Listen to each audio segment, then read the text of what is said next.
आकर्षक कहानियों में आपका स्वागत है।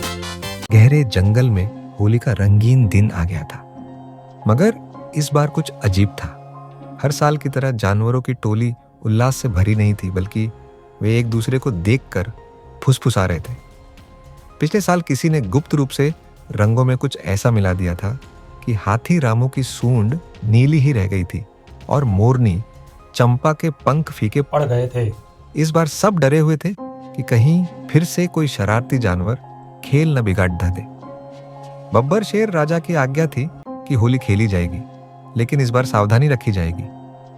जंगल में रहने वाले सभी जानवरों को फूलों से बने रंग मिले थे, जो बहुत ही खुशबूदार भी थे, मगर कोई भी पहले रंग लगाने को तैयार नहीं था। अचानक एक तेज आवाज गूंजी। बचाओ बचाओ।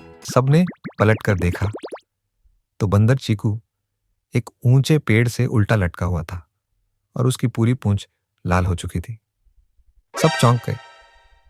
किसने किया ये?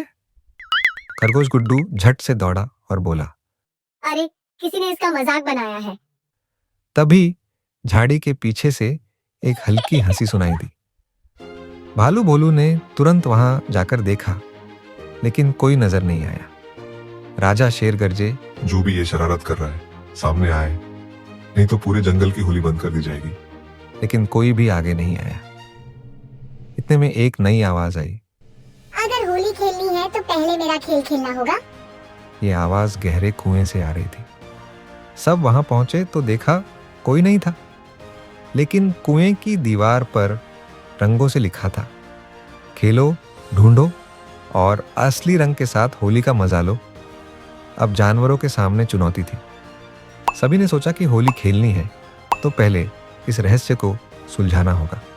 चीकू, गुड्डू और भोलू ने पूरे जंगल में खोजबीन शुरू की। उन्हें हर जगह रंगों के छोटे छोटे धब्बे दिखे, पत्तों पर, झाड़ियों में, यहां तक कि नदी के किनारे भी। तभी तोता मीना चिल्लाई, मुझे कुछ मिला। सब दौड़े। एक पुराने पेड़ के पीछे एक थैला रखा था, जिसमें वही गुप्त रंग थे जिनसे चीकू की पूंछ लाल हुई थी। पर यह थैला किसका था? तभी पेड़ के ऊपर से जोर की हंसी आई। सबने ऊपर देखा। गिलहरी टिन्नी वहां बैठी मुस्कुरा रही थी। मैं ही थी जिसने यह खेल बनाया। उसने कहा, मैंने सोचा असली होली सिर्फ रंगों से नहीं, मस्ती और चतुराई से खेलनी चाहिए। देखो ना, सब कितने रोमांचित हो गए।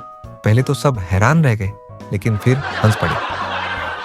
राजा शेर ने मुस्कुराते हुए कहा, टिन्नी, तुमने हमें डराया, लेकिन ये मजेदार था। अब सच्ची होली खेलते हैं। क्या था? रंगों की वर्षा होने लगी।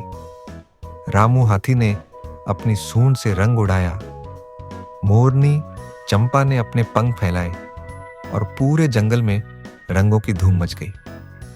सूरज ढलते ही सारे जानवर तालाब के किनारे बैठे और राजा शेर बोले, होली सिर्फ रंगों का नहीं, दिलों का त्योहार है।